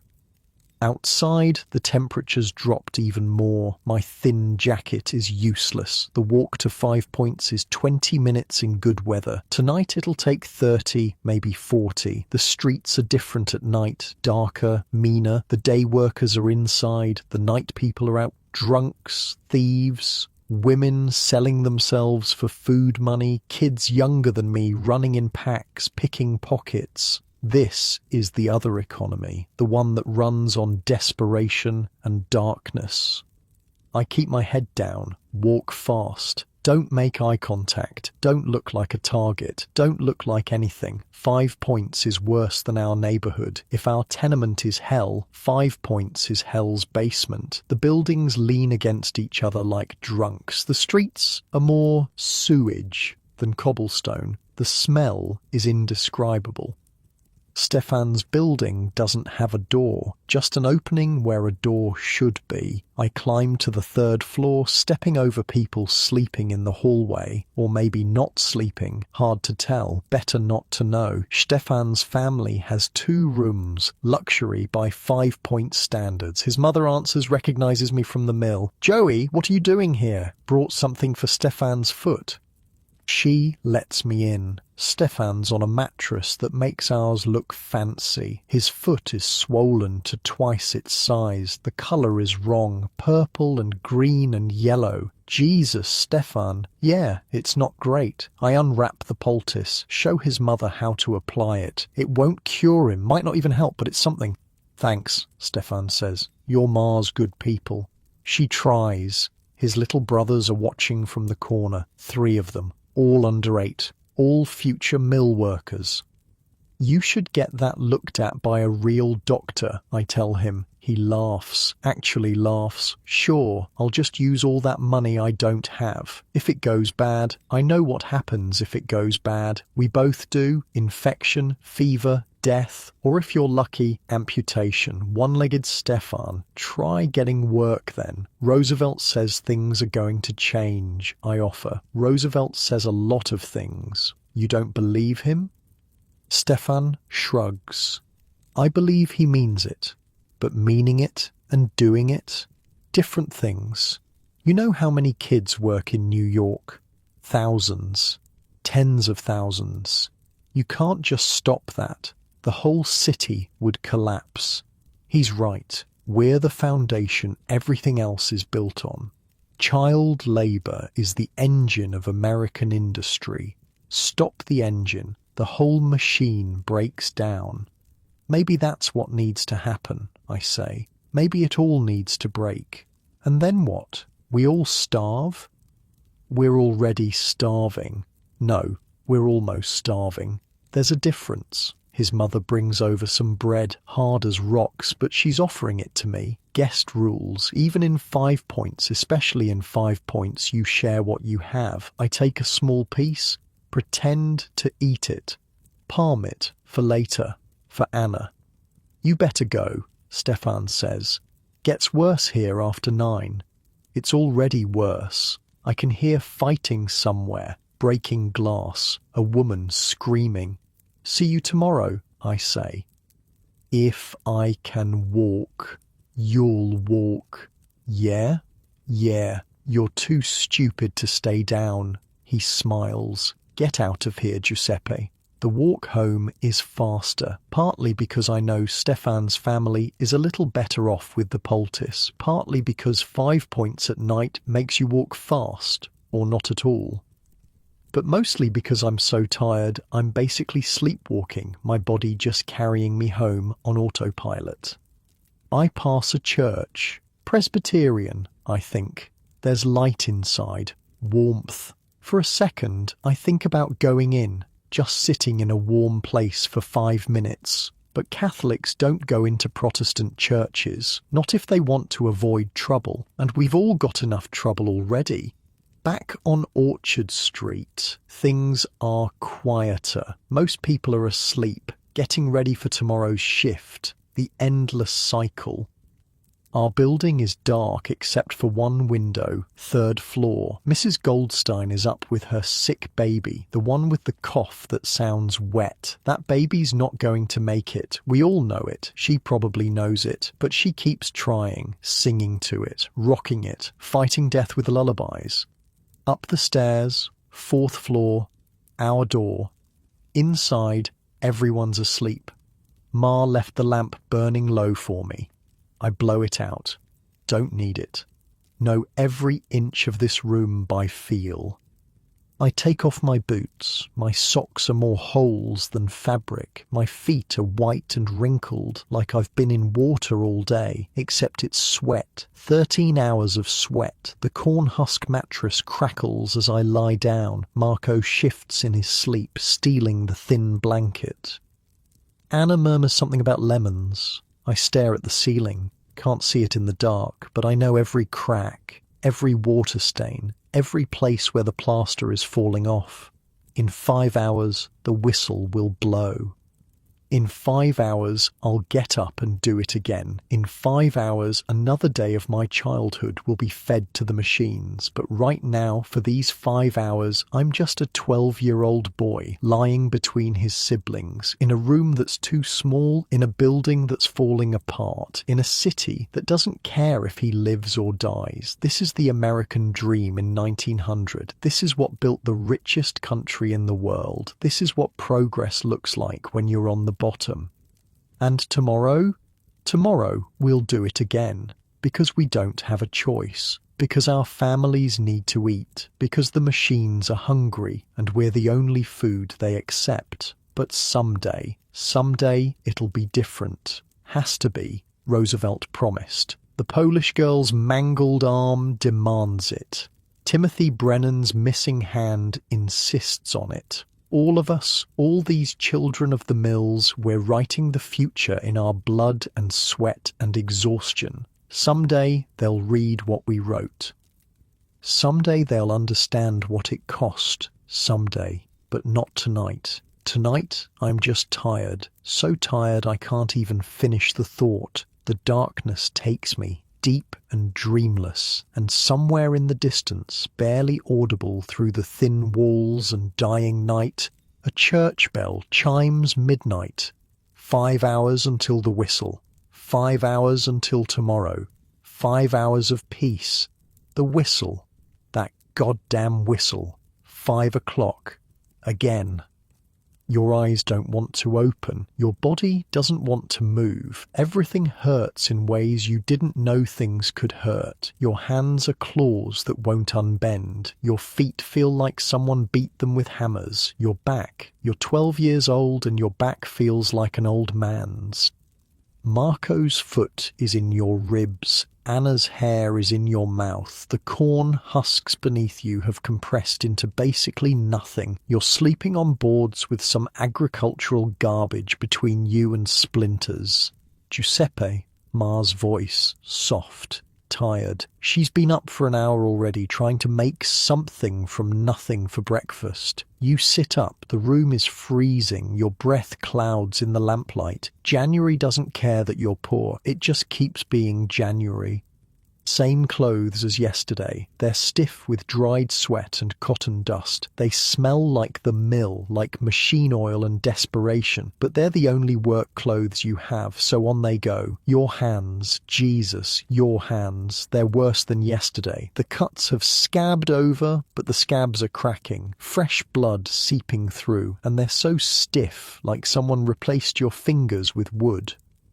You flex them, work them, try to get some movement back. You're going to need these hands for another 13 hours. Anna's awake, watching you. Does it hurt? She asks. What? Everything. Smart kid. Too smart. No, you lie. You get used to it. She looks at your bloody hands, your bent posture, the way you wince putting on your boots. I don't want to get used to it. Neither did you. Neither did any of us. But want and get are different words in different languages. Ma hands you the same breakfast, brick-hard bread, fake coffee, but today there's something else, a tiny piece of cheese. Ma, we can't afford. Eat, you eat. The cheese tastes like heaven, like something from the world before the mill, the world where food had flavour beyond survival. Papa's at the table. He made it home sometime in the night. He looks dead, not dying, dead, like someone propped up a corpse and put work clothes on it. How was the docks, you ask? He doesn't answer, just stares at his coffee. His hands are shaking, not from cold, from exhaustion so deep it's rewired his nervous system. This is what we're all heading toward, this zombie existence, working until we're not even human anymore, just meat that moves. The walk to the mill is the same but different. Same streets, same faces, same destination. But Stefan's not there. His foot finally won. Marie's walking slower than yesterday. That Polish girl who mangled her arm. Her mother's walking alone. Tommy Flanagan falls into step beside me. You hear, he says. Hear what? They're talking strike. They're always talking strike. No, for real this time. The adults, they had a meeting. When?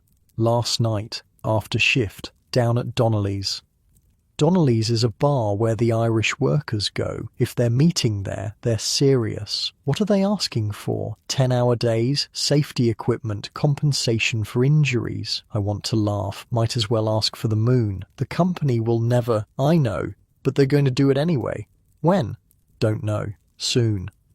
A strike. It'll never work. The company will bring in scabs, probably kids, even younger than us, or immigrants fresh off the boat who don't know better. And the strikers, they'll get fired, blacklisted. Their families will starve, but still. The idea of it, of everyone just stopping, of saying no more, of making the machines go silent, it's beautiful and terrifying. At the mill, there's a crowd outside. Not usual. Something's happening. Harrison's there with a piece of paper.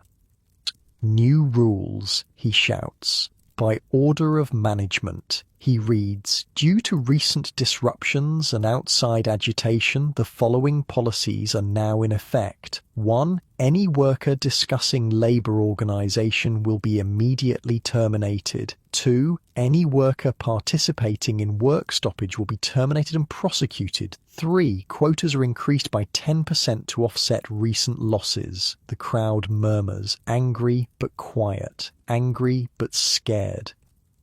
Furthermore, Harrison continues, we've been made aware of certain individuals spreading seditious ideas. These individuals are no longer welcome here. He reads a list of names, Irish names mostly. Union organisers, troublemakers, people who dared to say children shouldn't work 14 hours.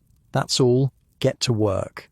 We file in, quieter than usual. The message is clear: shut up and work or starve. Inside, there's a new sign by the time clock. A grateful worker is a happy worker.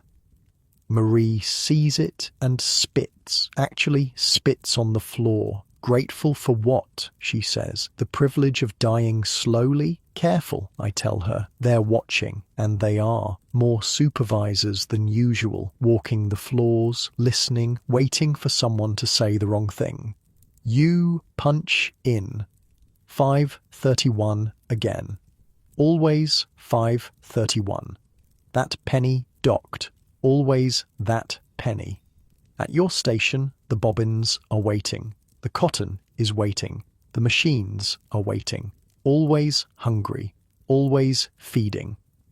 But something's different. The Polish girl's station where she got mangled yesterday. There's a new girl there, maybe 8, definitely not legal age. She's terrified. You can see it in how she holds herself, how she flinches every time the machine makes a noise. That's the thing about this place. It doesn't just hurt you physically, it breaks something inside. That part that believes the world makes sense, that adults protect children, that work has dignity. The morning crawls by. Everyone's on edge, waiting for something. The strike maybe, or another accident, or Roosevelt to walk through the door again, but nothing happens. Just work, just the endless rhythm of the machines. Around 7, Anthony approaches, but not aggressive, different. "Hey," he says, "what do you want?" "Nothing, just my brother. He joined up." "Military?" "Yeah, going to the Philippines." "Sorry," he shrugs. "Least he's out of here." And that's the truth. War might be better than this. At least in war, you might die a hero. Here, you just die tired. "Why you telling me?" I ask. "Don't know. Figured we're all stuck here together. Might as well not make it worse." Is this Anthony apologizing in his own broken way? "Yeah," I say. "Okay." He nods and goes back to his station. We're not friends, never will be, but we're not enemies either. We're just two kids trying to survive the same machine. 8 o'clock. Marie collapses. Not almost. Actually collapses. Hits the floor hard. Everything stops. Even Kowalski hesitates. She's conscious but can't get up. The blood loss from yesterday, the exhaustion, the lack of food, it all caught up. 2 women help her to her feet. She's crying. Not from pain. From shame. From the knowledge that she can't work means she might get fired. "I'm okay," she keeps saying. "I'm okay." But she's not. We all see it. Kowalski makes a decision that surprises everyone. Take her to the break room, 15 minutes, then back to work. Mercy from Kowalski? No. Practicality. Training a new worker costs time. Cheaper to let Marie rest 15 minutes than replace her. But still, 15 minutes of humanity in 13 hours of hell. I catch her eye as they help her away. Try to tell her without words that it's okay, that nobody thinks less of her, that we all break eventually. 9 o'clock. The new girl at the Polish girls' station gets her hair caught. Not bad, just a small tangle, but she panics, starts pulling, making it worse. Without thinking, I abandon my station, rush over, grab her hand before she can pull harder. "Stop," I tell her. "Stop." She doesn't understand English, but she understands my tone. Freezes. I work her hair free carefully. Takes maybe 30 seconds. But those are 30 seconds I'm not at my station. "Back to work, Giuseppe." That's 2 pennies, maybe 3, but the girl still has her scalp, so worth it. She looks at me with huge eyes, says something in Polish. I don't understand the words, but I understand the meaning. Thank you. Thank you for seeing me as human. The morning drags. Every minute an hour. Every hour a year. The cotton dust is thick. The heat is building. The noise is constant. This is eternity. This is hell. This is progress. 10 o'clock, break time. Marie's back at her station, pale but standing. I slip her my bread from this morning, the piece I saved. Eat, Joey, eat. She eats, small bites, making it last. I'm not going to make it, she says quietly. Yes, you are. No, I mean it. I can feel it. Something's wrong inside. You're just tired. It's more than that. She's probably right. 13-year-old girls shouldn't lose that much blood and keep working, shouldn't stand for 13 hours on no food, shouldn't breathe cotton dust until their lungs quit. But what choice does she have? What choice do any of us have? After work, go to the charity hospital, I tell her. With what money? It's charity. They'll want something. They always do. She's right about that too. Nothing's free. Not even charity. The whistle blows. Back to work. But I'm thinking now about Marie, about Stefan with his rotting foot, about the Polish girl with her mangled arm, about all of us slowly dying for $3 a week. Roosevelt said change was coming, but when? After Marie dies? After Stefan loses his foot? After how many more kids get fed to these machines? The anger builds, not hot anger, cold anger, the kind that plans, the kind that waits, the kind that builds until it can't be contained. Maybe that's what the adults feel. Maybe that's why they're planning a strike. Maybe they've finally had enough. Maybe we all have. 11 o'clock, someone singing, not Marie, one of the older women, Irish song, slow and sad. Others join in quietly under the machine noise. The supervisors don't stop it. Maybe they don't hear it. Maybe they don't care.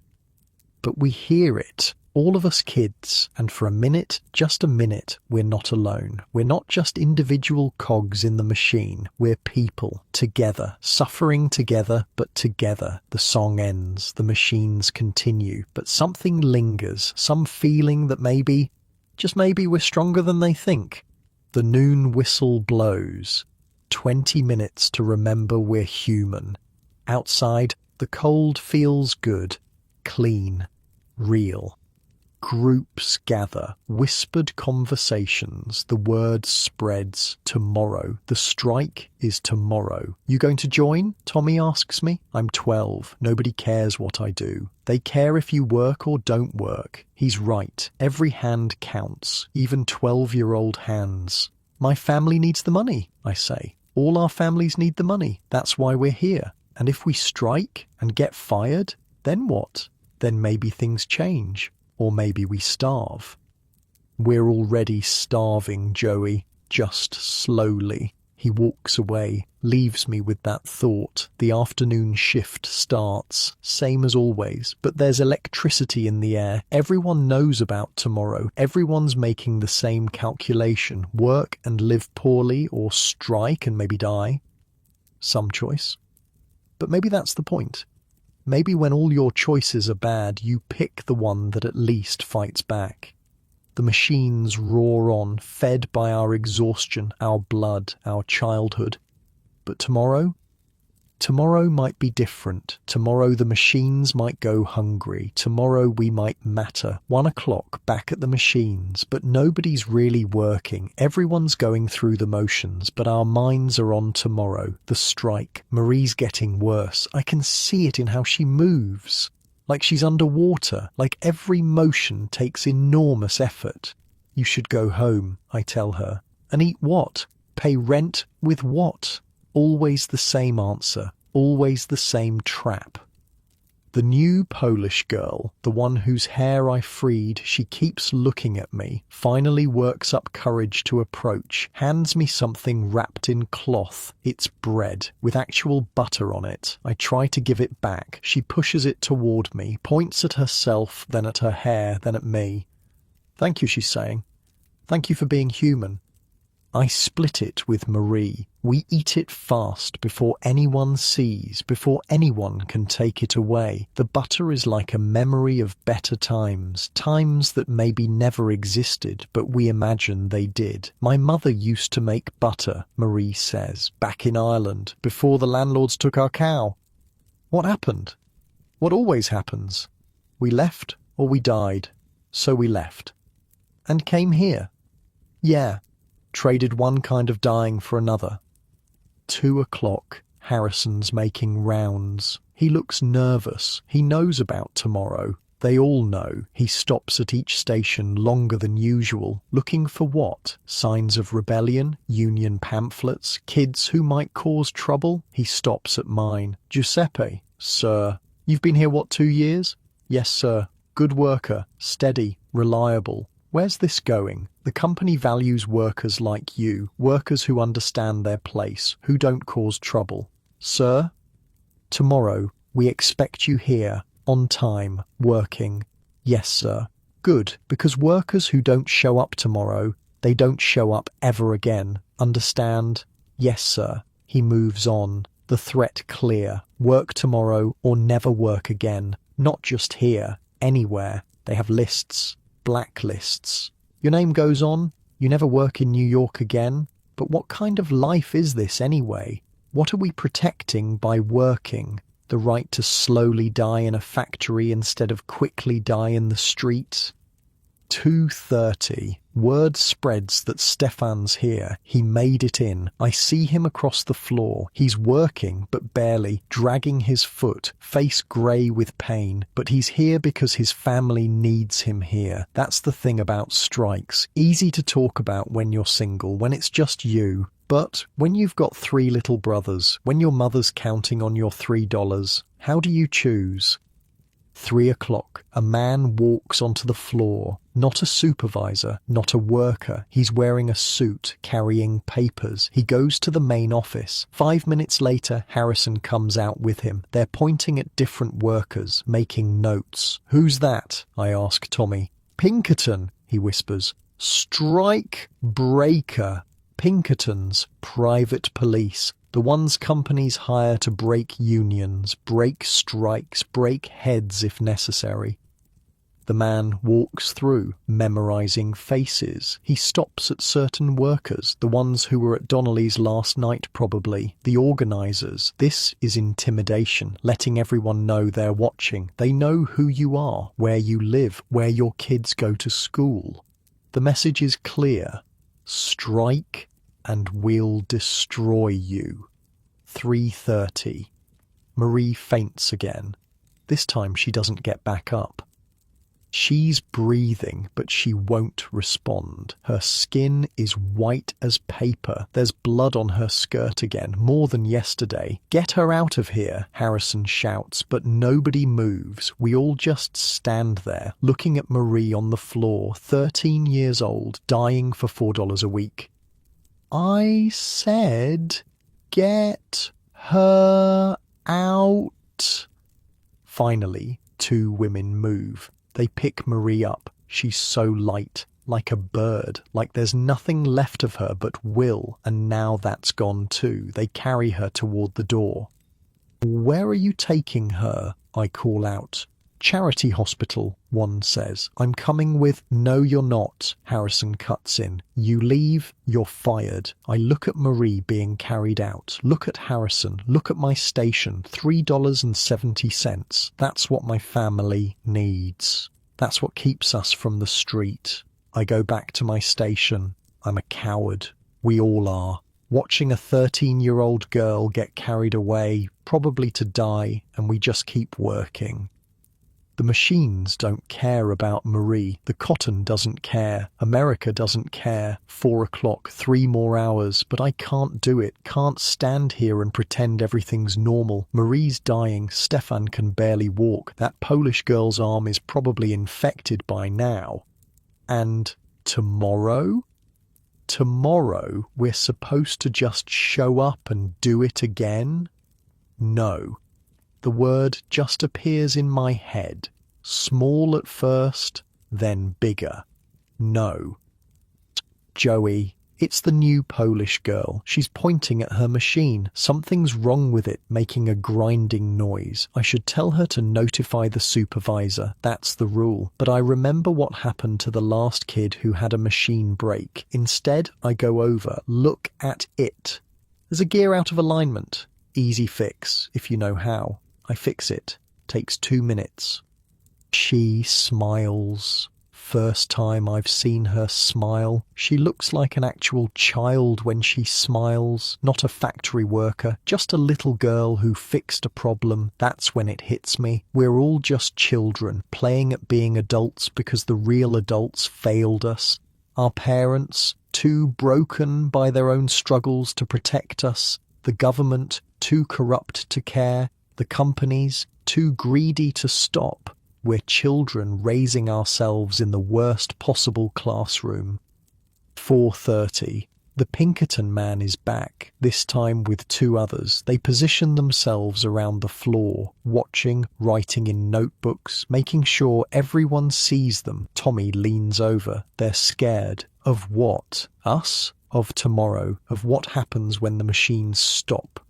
They'll just hire others. Maybe, or maybe not. Maybe there's more of us than them. Maybe we matter more than they want to admit. 5 o'clock. 2 hours left. The sun's going down outside. Another day almost done. Another day of childhood spent. I think about Anna. 2 more years and she'll be here, standing where I stand, unless something changes. That's what this is really about. Not us. We're already lost, already fed to the machines, but the ones coming after us. Anna, Marco, Stefan's little brothers, the Polish girl's siblings she probably has. Maybe we can save them. Maybe that's worth the risk. 5:30. Harrison calls a meeting, right there on the floor. Listen up, management wants me to be clear. Anyone who doesn't show up tomorrow is terminated. Anyone who interferes with workers who do show up is arrested. Anyone who damages company property is prosecuted. What about our damages? Someone shouts from the back. Who said that? Silence. I asked who said that. More silence. But we're all thinking it. What about our damages, our stolen childhoods, our broken bodies, our dead friends? Get back to work. We do, but something's changed. The fear is still there, but there's something else too. Anger, real anger, the kind that builds and builds until it explodes. 6 o'clock, 1 hour, word comes from outside. Marie made it to the hospital. She's alive, for now. That's all we get. Alive for now. Better than dead, I guess. Stefan limps by. His foot is worse, definitely infected now. He needs a doctor, real medicine, but he'll be here tomorrow if there's work, or standing on the picket line if there's a strike. Either way, that foot's going to kill him eventually. You okay? I ask. Do I look okay? You look like death. Feel worse. The poultice didn't help? It helped, just not enough. Some things are beyond herbs, you know. Yeah, I know, some things are beyond everything except money, and we don't have that. 6:15, the whistle will blow soon, another day done, and tomorrow everything changes, or nothing does. The Pinkerton men are still watching, still writing. They know who's going to strike. They probably know who's going to scab. They know everything except what it feels like to be 12 years old and exhausted and angry and scared all at once. Joey, it's Anthony. What? Tomorrow. You striking? Don't know. Me neither. We stand there, 2 kids who fought yesterday, united today by indecision. My old man says striking is stupid, he says. Says we should be grateful for work. Yeah, but he doesn't work here. Doesn't see what we see. What do we see? He gestures at the floor, at the bloodstains, at the kids who look like old people, at the machines that never stop eating. This. 6:30. The whistle blows. Day shift out, night shift in.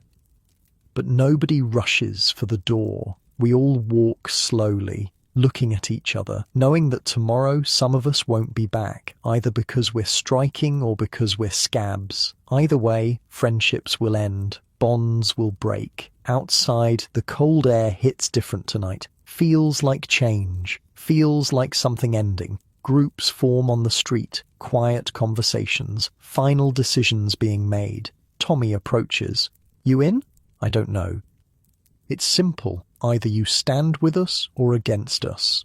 It's not simple. I've got family. We all do. Then you know why it's not simple. He looks at me, really looks at me. You're right. It's not simple, but sometimes the complicated choice is still the right choice. He walks away, joins a group of older workers, Irish mostly, the ones with the most to lose and the least left to lose it. I start walking home, alone for once. No Stefan, no Marie, just me and my thoughts and the weight of tomorrow. The streets are busy, night workers heading in, day workers heading home. The eternal exchange. I pass the newsboy. Roosevelt condemns child labour, he's shouting. Demands congressional action, congressional action. That's rich. By the time Congress acts, I'll be an old man if I live that long. At my building, I stop. Look up at our window. The lamp is lit. Ma's waiting, always waiting. Inside, climbing the stairs, I make my decision. Not for me, not even for my family, for Anna. For every Anna who deserves better than 13 hours in a textile mill. I'm striking tomorrow. Inside our apartment, the scene is the same as always. Ma cooking, Papa exhausted. Marco and Anna doing whatever children do when they still get to be children. How was work? Ma asks. Marie's in the hospital. Ma stops stirring. What happened? She collapsed, lost too much blood. Ma crosses herself, whispers a prayer. There's going to be a strike, I say. Tomorrow. Papa looks up. First time he's really looked at me in days. You're not joining, he says. Papa, you're not joining. We need the money. We need things to change. Change doesn't feed your sister. Anna's watching us, taking it all in, learning that sometimes adults disagree, sometimes there's no good answer. If I don't strike, I say slowly, Anna will be in that mill in 2 years, maybe less. And if you do strike, she'll be in the poorhouse next week. He's right. They're both right. That's the trap. Every choice leads to suffering, just different kinds. We eat dinner in silence. The soup's thinner than usual, the bread's harder, but it's food, and we're together, and tomorrow that might not be true. After dinner, I sit with Anna and Marco, tell them stories about Italy, about lemon trees and warm sun and grandmothers who lived past 40. Will we ever go back? Anna asks. No. Will things get better here? I want to lie. Want to tell her yes, absolutely. America is the land of opportunity and dreams come true. I don't know, I say instead. Maybe, if we fight for it. Fighting is bad, Marco says. Sometimes, but sometimes not fighting is worse. They don't understand. They're too young, but someday they will. Someday they'll have their own impossible choices to make. Later, lying on our corn husk mattress, I stare at the ceiling. Tomorrow, I'm going to stand outside that mill and refuse to work. Tomorrow, I'm going to risk everything for the possibility of something better. Am I brave or stupid? Maybe both. Maybe they're the same thing when you're 12 and angry and tired of watching your friends die. The church bells chime midnight. In 5 hours, the whistle will blow, but I won't answer it. Not tomorrow. Tomorrow, the machines will be hungry, and I won't feed them. Tomorrow, I'll stand with Tommy and Stefan and all the others who've had enough. Tomorrow, we'll find out if we matter. And if we don't, if they break us, if we all end up blacklisted and starving, then at least we tried. At least we said no. At least we were human for one day instead of machines. That's got to count for something. The darkness is soft now, gentle, not like the harsh dark of morning. This is the darkness of rest, of peace, of finally stopping. I close my eyes. Tomorrow will come soon enough. Tomorrow with its choices and consequences and possibilities. But tonight I'm just a 12-year-old boy, tired, scared, hopeful. Tonight I sleep, and in your bed, in your time, you sleep too, safe, warm, protected by laws written in the blood of children like me. You're welcome. Sweet dreams.